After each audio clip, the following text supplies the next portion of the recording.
And so finally, ladies and gentlemen, we wrap up the season with the last game for Manchester United versus Aston Villa for the season 2024-2025. And yes, ladies and gentlemen, Manchester United managed to beat Aston Villa 2-0 in a game where it means absolutely nothing. Wait, it doesn't mean absolutely nothing because we ended up being in 15th place. Yay.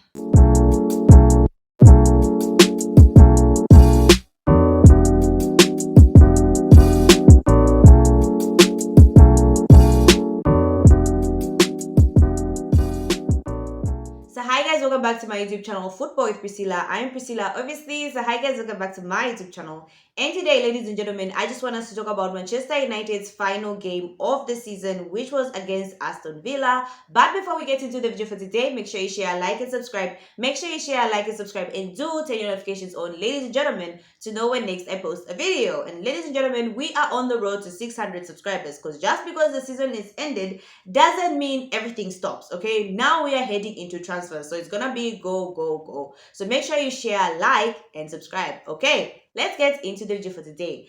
Now, ladies and gentlemen, first of all, I am rushing against time because there's a very bad electricity crisis in my country. That's besides the point. So, ladies and gentlemen, Manchester United played their final game at Old Trafford and beat Aston Villa 2-0. And just like we do every time, we're going to look at the players that were fielded in for the game. So for Manchester United, ladies and gentlemen, in goal, we had Bayern Dia. Backline, we had Victor Lindelof, Harry Maguire, and Haven. Midfield, we had Mazarawi, Fernandes, Casemiro, and Dorgu. Up front, we had Diallo, Mason Mount, and Rasmus Højlund. And then for Aston Villa, ladies and gentlemen, in goalkeeping, we had Martinez, who, by the way, can I just mention, got a red card and was sent off. Then at the back line, we have Matty Cash, we had Konsa, we had Torres and Metzen. On midfield, we had Onana, Kamara, and then up front, we had Mark Green, we had Asensio, Rogers, and up front, in front of the three was Watkins. Now, ladies and gentlemen, these are the players that both teams fielded in. Now, concentrating on Manchester United, obviously, it was actually interesting seeing that a few days ago, news after obviously they lost, news had come out because a lot of news, a lot of rumors have been coming out of the dressing room, which has been quiet for a long time. After Manchester United lose the Europa League, dressing room rumors start spreading about wrangles, and one notable one is the fact that Amorim and Garnacho are not getting along. There's conflict there, and rumor had it, well, not rumor, news came out that Amorim apparently told Garnacho that if you don't want it here, if you don't like it here, you can go. Peace. And it was very interesting seeing that Garnacho today did not feature in the game. Anyway, so ladies and gentlemen, here are my points on the Manchester United versus Aston Villa game. The first one is I feel like it wasn't much. Like, you know how we were expecting Manchester United to come kicking and have intensity and like to be aggressive because they lost the final. Yeah, Manchester United players are like, no, we don't do that here. Clearly, they don't do that here because I feel like the game was slow, it was passive, it was lethargic. It has been like every Manchester United game so far under Ruben Amorim. So it wasn't different, it wasn't intense. Still, they were making their short one-touch passes. Still, they were failing to convert their chances up front.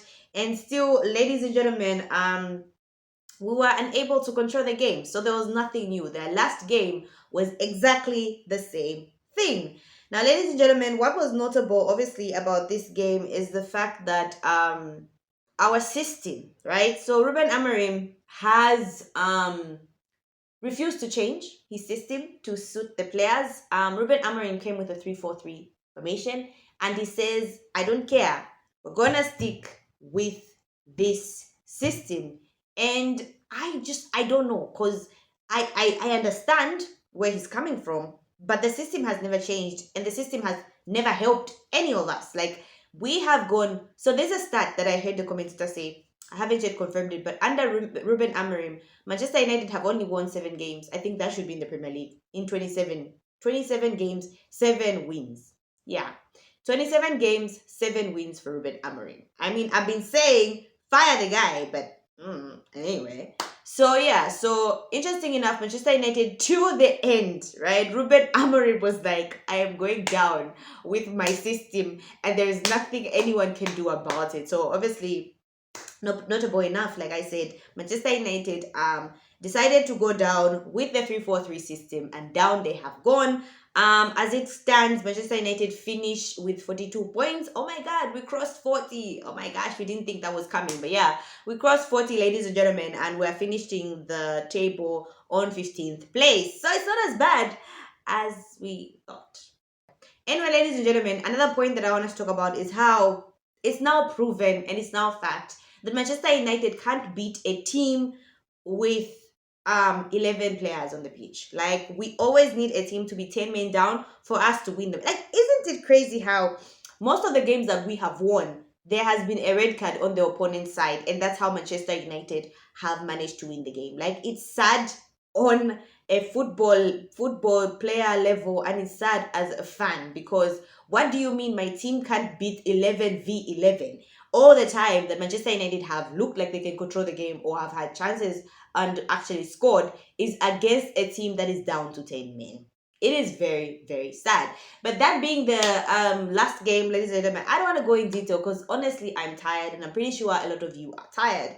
I also wanted to talk about the events that followed towards the end of the game, after the game had actually ended, which is, the speeches and the players going around the stadium. In my previous video, I said, listen, for me, they shouldn't even do the clapping. They should just go direct under the tunnel. Like, just go straight in the tunnel. Don't wave at us. Don't do anything. They just go straight to the tunnel. But I guess they had to clap because there were fans that, you know what, kudos to those fans who just were like, we're gonna watch them anyway. And if you could watch Old Trafford, if you could see, there were a lot of empty seats, and I think justifiably so. The fans are pissed off, so like, why are they coming to watch the last game, which obviously they anticipated would be a loss? But hey, I mean, a wonderful header by Ahmad and an Ericsson penalty gave us 2-0, but without that, I mean, we were all expecting a loss. Now, obviously, we had players such as Evans and Ericsson saying their goodbye because they are very much certain and sure that they're not coming back to Manchester United, which had me thinking about rumors that have spread about Bruno Fernandes, because I didn't see Bruno get the mic and say goodbye, right? Bruno was just there all quiet, but you could see in his demeanor, I feel like it's not a goodbye demeanor, more so of a I failed demeanor. Like, I feel like Bruno is one of those guys. He wants to win. He really wants to win. And when he doesn't win, it takes a lot of time for him to heal and move on to the next step. And so even when he was moving around with his kids, oh, cute, adorable, his daughter and his son, like, you could see like they were singing Bruno, Bruno, Bruno, blah, blah. And he was just like waving, but you could see like he feels like he failed. And you know what? That's my Portuguese magnifico. And I understand, like, I've been pissed, I've been upset, I've been saying, oh my God, sell the lot. For some reason, I just don't want us to sell Bruno Fernandes. And I know they're offering crazy, but rumors allegedly are saying that Bruno is going at 200 million. And I'm like, ah. And I know people are like, no, let's sell him, like, he's of age, like, let's sell him, we can use that to buy players. And I know a lot of fans have made their minds up and they're like, we're gonna sell Bruno Fernandes. But I'm also like, do we really want to sell Bruno Fernandes? Because I feel like even if we sell players, I would want Bruno Fernandes to be one of the players that we actually keep, being the one with experience and being one of the older players who's going to teach the more newer players coming up. Like, I would want Bruno to still be my captain despite everything. So it was very interesting. And then there's obviously Ruben Amorim's speech where he said, I know you were disappointed. It's funny.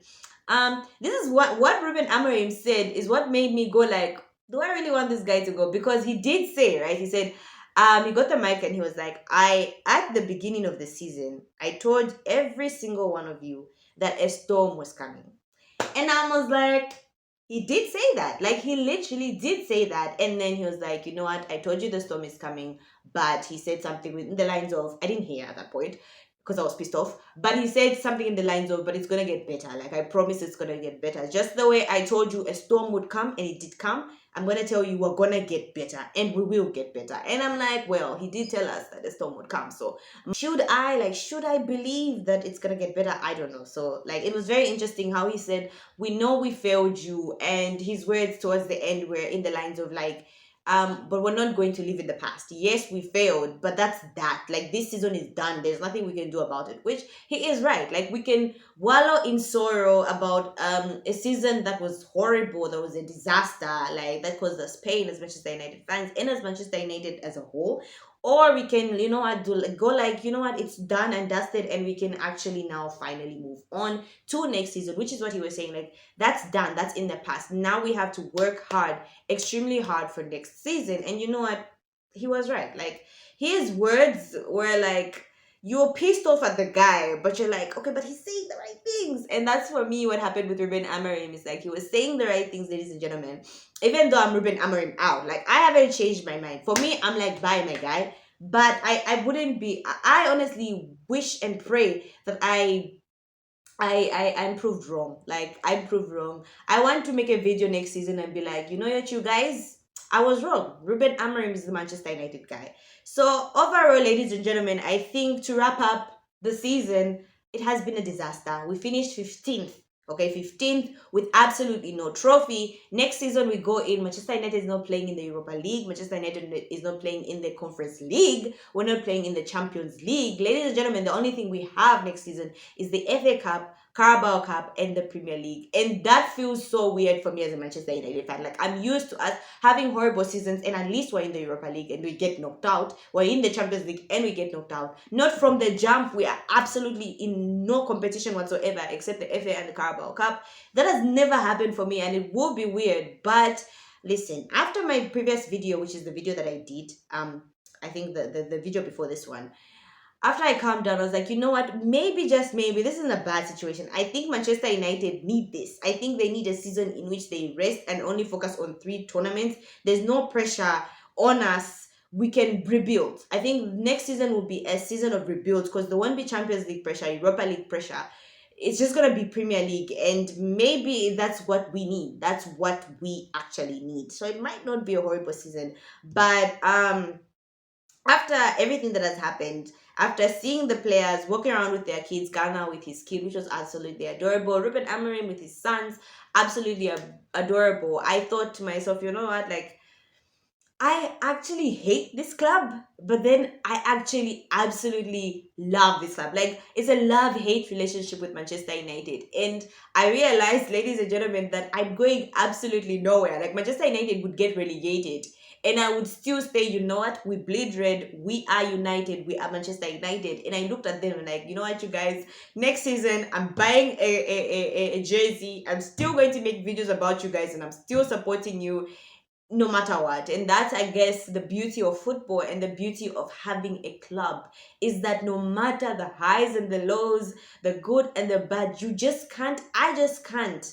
see a world in which I stop supporting my Manchester United. Like, I just can't, unless Jesus, okay, tells me to stop supporting Manchester United. But I just don't see a world in which I stop supporting Manchester United. I think we have this love as football fans for this club, which goes deeper than anything that we could ever imagine. So, ladies and gentlemen, this wraps up the 2024-2025 season. And yeah, like, this is the end. It's been an interesting journey, documenting almost each and every Manchester United game, the highs, there are no highs, the lows, and the lows. But here we are, ladies and gentlemen, we're surviving. Now we start looking at the transfers, looking at every YouTube video of every player that we are going to be linked to, and hoping we have a positive and good transfer window.